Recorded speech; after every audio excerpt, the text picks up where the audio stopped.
Hi guys, welcome back to my channel. I hope you're having a great day so far. So today's video, we're going to be doing another episode of Makeup Dilemmas, where I asked you on my Instagram stories to send in your questions or your problems or your dilemmas, and I will try to solve as many of them as I can. So first of all, I just want to say a huge thank you to everybody who sent in your makeup dilemmas, because there are some fantastic questions that I feel are just amazing questions, great questions for us to talk about, for us to answer, and that I feel like I can really help you with. So thank you so much for taking the time to send these in. I really appreciate it. So let's start off with Shushan, who asks, I love Pat McGrath sparkling shades, but for the office I use Chanel, not because it's boring, but it's classic. How can I use Pat in my office makeup without disturbing my colleagues? So first up, I don't think you should care about disturbing your colleagues, quite frankly. I think we should just all do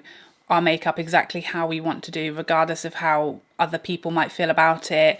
I just think life's too short to care what other people think about our makeup. So I think the first thing is that you should do whatever you want with your makeup, whatever gives you joy, whatever makes you happy, because ultimately I think a lot of the time we worry about that and actually no one else is worried at all. Like, I have to quite often go on the school run with like two multicolored different eyes because I've been doing a review, and the only comments or reactions I ever get from people is that they love it and they think it's super fun and it's brightened up their day. So I just think actually you probably spread a bit of joy by having some Pat McGrath gorgeous stunning eyeshadow.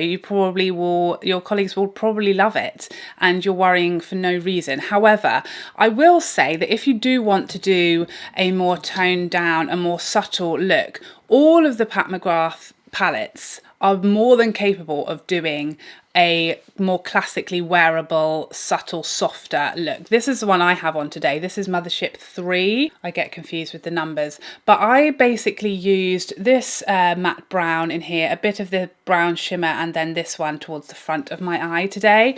And, you know, I could have just used the matte brown and this, and it would have been very, very natural, easygoing, soft. I think if you stick to the mattes and maybe, you know, this first shimmer in most of her palettes is quite soft and subdued, and that, you know, these two together will make a very office appropriate, easy, subdued, soft look.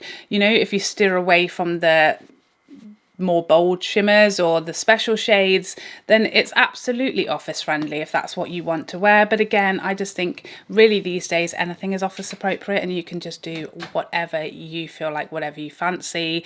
But yeah, all of the Motherships are very, very wearable in lots of different ways, and there's lots of different options to tone the looks down. Leaving your lower lash line bare, I think, and not doing an inner corner pop, again, are ways of making a look more daytime or more subtle, but still having some fun. Next up, from Tahima, who says, I'm always in a dilemma which to start first, face makeup or eye makeup. So here you go. Here's the thing. There's no right or wrong way. I think that's just personal preference. It's completely up to you which way round you prefer to do it. I think there's pros and cons to both, to be honest, but so I do my eyes first, and the reason why I do my eyes first, one, any fallout, any smudges, I can lean on my face. If I want to do a winged liner, it's very easy to clean up. When I make a complete hash of it, it's much, much easier to clean up. And if, heaven forbid, I actually completely wreck my eye makeup, I can actually just go in and wipe it all off and start again. I haven't got to undo my entire face of makeup. So there's it's much safer, I feel, and it allows for more mistakes and mess to occur if you do your eyes first. The second reason is that it gives me a longer time period between skincare and face makeup. So I like that to be as big of a gap as possible. I need my skincare to soak in. Oh, go away. Because I tend to do my makeup first thing in the mornings, then I've just done my skincare. So I like to do my eyes first so that my skincare has that extra bit of time to soak in and do its thing before I go in putting foundation and everything on top of it. So those are my reasons for doing it that way. But I do feel like if you do your face first, your base products first, you can kind of get an easier, more seamless application because you don't have to go around things like eyebrows and be careful of under eye areas or messing up eyeshadow and things like that. So there's definitely pros and cons to each, but that's the reason why I stick with eyes first. So next question, I want to buy so much and can't stop. And this just really makes me sad because I know it's such a common problem for so many people. Feel like pressure to buy things or pressure to keep up and buy all of these crazy numbers of launches and releases that come out, and it feels like everyone's buying everything and you want to join in, or maybe just get tempted to buy everything. I think it's very hard when you're in that mindset for me to just say, well, just stop buying everything. It's not that easy, I understand. But I think for me, it's about prioritizing, remembering that everybody has different circumstances, everybody has different budgets and different priorities, and there is absolutely no reason ever to go into debt or to go broke for makeup. Keep that into perspective because that is so important. It is a horrendous reason to be getting into money trouble. It's just not worth it. It's absolutely not. Nobody needs all of these releases. Nobody will ever get time to use them. And obviously think carefully about who you're following, because I feel like there are lots of creators who really encourage insane spending. Make sure the people you're following are giving you sensible advice and aren't telling you, you need this, you must have this, you've got to have this, you've got to buy this. Anyone giving that kind of narrative and pushing that, I feel like that's a subliminal message that comes through in all makeup videos, you know, depending on your personality and how easily kind of swayed or tempted you are by things, and whether or not you feel things like FOMO for missing out on new releases, or just wanting to have everything that everybody else has, or you feel that everybody else has. Some people just don't feel that way, and it's very easy for us to decide objectively if we want something or not. But if you know you're someone who's easily lured in, people don't have to say, buy, you must buy this, you must buy this, it's the best thing ever, for you to feel like that's what we're saying. And I always feel like really conscious of my channel of not putting that vibe out there, of reminding you all the time that you have products, you probably have something similar, we've all got lots of makeup, this is nothing new that we don't already have in our drawers. I try to do that as much as possible, but I know there are definitely creators and accounts who don't do that and who actually quite often do the opposite and do encourage overspending or just spending in general and bad habits. So I would really have a strict purge of the people you follow, the people who encourage you to spend, or whether or not they're intentionally doing that, it doesn't really matter. If there's an account that's having that effect on you, whether it's on Instagram or YouTube or TikTok or whatever, block it out. Come off social media if you have to, you know, take a break to re-evaluate why this is happening and why you're getting into this trouble, because it's a very dangerous road to go down and it's absolutely not worth it for makeup at the end of the day. Next up, Alicia asked how to cover melasma and not look caked up, not look cakey, not too heavy. So here's the tricky thing about melasma. I mean, certainly mine, it can be more brown or it can be more grey, and mine, if it gets out of control, which sometimes it can in the summer, I try to just not let my face ever see the sun, and that's the best way I keep it under control. It's the most effective way to stop mine getting worse and worse, but it's not always possible. If I'm on holiday, if I'm outside, if I'm at the beach, my face is going to see the sun, and then it does get worse and it gets grayer and grayer. And so what I found is then by applying foundation over the top, it can actually make it look even worse, because the colour, it kind of has a strange effect on it and it makes it look worse through the foundation. So in that case, you're better off using a small amount of a colour corrector, so a peachy colour corrector over the top of it, in a very small amount, and then a very small amount of concealer. I think very thin layers, rather than whacking on more and more and more full coverage foundation, which actually might make it worse because of the shade and the reaction that it may have, depending again on the colour of the foundation, as to how that may or may not actually help to colour correct. Well, that's what I would advise, is actually, instead of just using really, really high coverage foundation and a lot of it, go in with a colour corrector first and a small amount of concealer, and that's probably going to be more effective than a huge amount of foundation over the top. So Alison asked, what is the best natural bronzer? So again, I guess it's kind of subjective as to your skin tone and the tone of your bronzer. I think that's really important to make sure you're matching your bronzer undertone to your natural undertone of your skin. So if you are warm undertone wise, then a warmer bronzer. If you are cooler, to go for a more cool bronzer. Neutral. You get where I'm going with this. That would be my first tip, is to make sure you're matching for your undertone, because that's going to help as a starter. I think for me, the most natural, softest bronzer that I've used are the Marc Jacobs. I find them super natural, finish and shade and just amount of pigment and everything. I think they're super buildable, which I really like. And yeah, so those for me would be the ones that are the softest, if that's what you mean by more natural, sort of understated tone wise. The Marc Jacobs I think are super natural. So Mood Eve asked, how to sanitize cream blush. I love mine, but I always feel that even though it's my face, I need to sanitize it. There's a few different ways that you can sanitize cream products. One is you can actually scrape a layer off the top using something like a spatula. You can just scrape a little layer off each time you use it, or however frequently you want to sanitize it and clean it. You can also get sanitizing spray, so you could scrape off and sanitize with a spray if you want. The other way that you could sort of alleviate the need to sanitize, because obviously cream products can get quite mucky if you're putting a brush or a sponge in there all the time.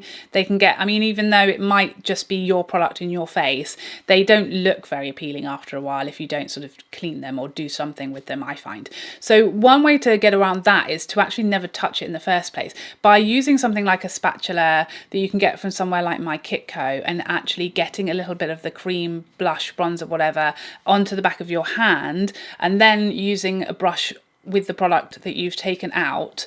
That way, actually what's in the container is never going to get too mucky in the first place. So that would be my tip. If you're funny about how it looks and you're concerned about how clean it is and how sanitary it is, that would be my advice, is to actually never really touch it. Just scoop out a tiny little bit each time onto the back of your hand or onto a little palette, and then you can go ham and there's never a brush entering the actual product. Next one from Fiona is a great question. Advice on blush placement. So this is again very specific to your face shape. I spent a lot of time not really understanding blush and not really liking it because I didn't understand how to apply it for my face shape. And I watched, there were some fantastic videos. Wayne Goss has one and Robert Walsh has one as well on blush placement for face shape. For me, also face shape and I guess the look that you're trying to achieve with blush is also important, because I feel like with makeup, there are certain things that I know, oh, if I do this, it doesn't age me as much, or if I'm supposed to do it this way, but I actually prefer it another way, and that's fine. We can do whatever we like. We are grown adults and no one can tell me what to do. But having said that, I do find, because I have a long oval face shape, and so for me, it's best, I have learned, to apply my blush higher up on my cheekbone as opposed to on the apples of my cheeks. And this really like lifts my face. It stops it coming in too far because my face is quite narrow. And if I apply it right in the center, it looks strange and it drags my face down, makes my face look even longer than it is. Whereas if I apply it higher up on my cheekbones, further out from the center of my face, it lifts my face, it makes my face look a bit wider at this area and gives my face a bit more of a curve than as opposed to it looking more long, less oval. So first up, I would advise just working out, if you don't know already, what your face shape is, and then looking up those videos. Wayne Goss has a great one, Robert Walsh has a great one. There's also lots and lots of, I saw a Daniel Sandler had done a whole article on his website with pictures and everything of where to place blush depending on your specific face shape, so I would highly recommend checking those out. So M to me asked, what skincare do you use on your neck? And the answer is all of it, and not just my neck either, the chest too. I put everything, face, neck, down my chest, everything, but any kind of face mask that I use, serums, toner, moisturizer, SPF, retinol, everything, face, neck, down, chest, and then hands with whatever is left. I do that with every single step. Unless you're going to live in turtlenecks, you know, in your later years, then that would be my advice. Everything, neck, chest, hands, because we don't want them giving us away. Miri's makeup closet says, I cannot do my brows before the rest. How do people do it?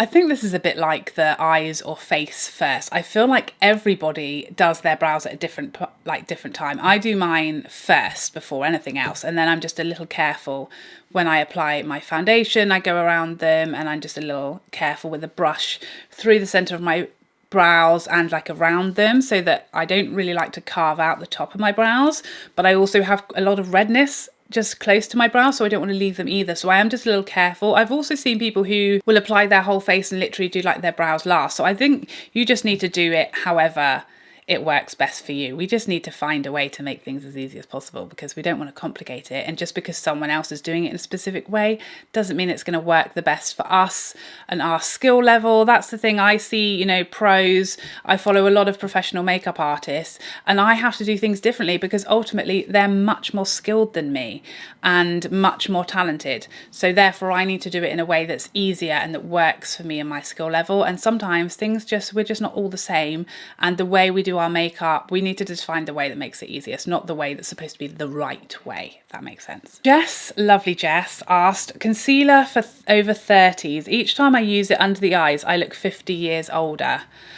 I mean, here's the thing about concealer. I feel that any concealer applied in any way pretty much is going to age us versus bare skin, just because makeup, again, generally it exaggerates texture and lines, and there are some ways to counter that, and there are some exceptions to that rule, but we're putting product on top of lines and texture, and therefore there's more there to show, if that makes sense. So I always said, I think of my lines under my eyes as they're like little valleys, and if you fill those valleys with liquid, they're going to get bigger. So that's why I feel like they look worse naked versus any concealer, as good a concealer as possible. I definitely feel like you can't see my lines under my eyes at all if I am barefaced. Whereas when I put makeup on, any makeup as good as you want it to be, they're going to be more pronounced, and obviously a better concealer less so. But with any concealer, they are generally going to look worse versus a bare face. However, I will say skincare is mega important, prep is mega important. So for me, I always go in with a really nice eye cream in the mornings under my eyes and make sure that the area is really hydrated and plumped and ready for action. I use the smallest amount of concealer possible, and a really good one that I have found that works really, really well for a more mature under eye, an under eye that has lines. You know that I swear by the Pat McGrath. I also really recommend stretching your face. I've said this before in my tips and tricks video, while you blend out your concealer, just to make sure that you're opening your lines up and you're blending the concealer there so that it doesn't pool in there, and then quickly setting with powder. That is the way that I do my concealer, that it looks the best that it is. But I do think we should probably manage expectations that as we get older, the under eye area, that is the area that really shows our age. For most people, the soonest, it's going to be a place that probably with makeup is going to make us look older than without makeup, because that's just the way I feel like lines work, you know. So Queen Dumpy 87 had a great question. Why does my makeup go strange between my nose and mouth? Literally the only place. So here's the thing. Here's my, without looking at your nose mouth zone, your upper lip, this is my best guess. So like our eyes, our mouth, this, what I like to call the muzzle zone, is like an area that never stops moving, especially if you're me and you literally talk for a living. You know, our eyes show our age because that's how we express ourselves, with laughter, with crying, with anger. It's, you know, all eye area movements. Same with our mouth. We're always talking, eating, drinking. Our mouth is moving all of the time. We also get, you know, we perspire from our upper lip. So for me, one, our upper lip has quite a lot of texture, and that's because it moves around a lot. So that's an area that, you know, shows aging sooner. And second of all, we perspire from our top lip. So, and that messes with makeup. It messes with foundation. If we, for example, went on a run and our whole face was sweating buckets, that probably our whole face would look terrible, makeup wise, that is. So that's what I feel like is definitely a zone that is problematic for me always. And one, it's because it has hair, texture, and sometimes perspiration, and it moves a lot. So really the best thing we can do is prep it properly, use a good primer in that area, smoothing primer, something like the Tatcha Silk Canvas. Use a small amount of product, as small as possible, like we do under our eyes, because again there's lines there. Use a small amount of concealer or foundation in that area and set, because it is a problematic area, because there's lots of lines, texture, maybe a whole moustache going on depending on the time of the month, and we might be perspiring there, so it is going to cause problems. So that's really the best thing that we can do. Also make sure you're exfoliating that area. Just to, again, skincare is key. Mama Toluca says, I cannot find a good bronzer brush that distributes bronzer nicely. Have you tried the Sonia G Face Pro? This is life for me. I've never really wanted to use another bronzer brush ever. It's the right size, shape, density for my face. It helps me apply a really small amount very beautifully and build up without it whacking too much on in a place I don't want it. But yeah, for me, that is just absolutely it. That one I would absolutely recommend. So Fuzzball Photography says, I can't get eyeliner to stick to my waterline. I've tried everything. Is there a trick to it? So I don't necessarily know there's a trick to it. So I think using a very good eyeliner is key. I really like the Milk makeup liners. Those are really, really good. And for me, they last in my waterline all day. I do think things like skin type and how watery or sensitive your eyes are can affect how those products last there. You can actually set liner. I've definitely seen professionals recommending that they do that, especially in the waterline with powder. So that would be something to try. So if you use a water liner, say a black liner in your waterline, and then use a very tiny brush, some black shadow, and just very carefully and gently press it into the waterline over where you've applied the liner. That's something that might be worth trying if you haven't already. So Sabsa says, my lipstick, no matter what brand, is gone in minutes, not hours. I do use a lip liner. That's baffled me, to be honest. I've never experienced this before. So this is going to be one for the community, because there's quite often things where I feel like, do you know what, we obviously have like a different skin type or something, and I'm not an expert, so I try not to really get involved in like skincare related questions, because I just honestly don't feel qualified. I feel like skincare is best left to the professionals, and that's not me.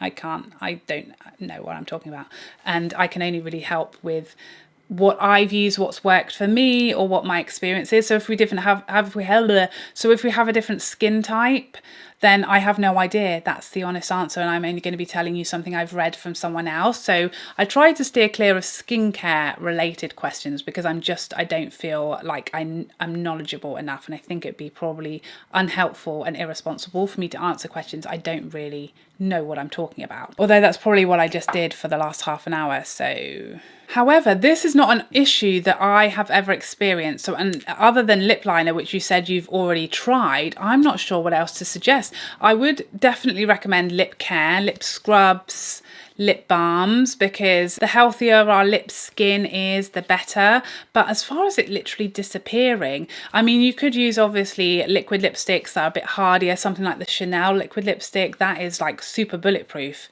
in my experience, if there's something like that. I'm not sure if you're doing like a lot of work, talking on the phone, maybe eating, drinking, something like that, that's causing that. But that's really fast for a lipstick to be like disappearing. So please, let's hit up the comment section if anyone else this is an issue that you struggle with as well, that your lips just don't hold lipstick or they just repel it.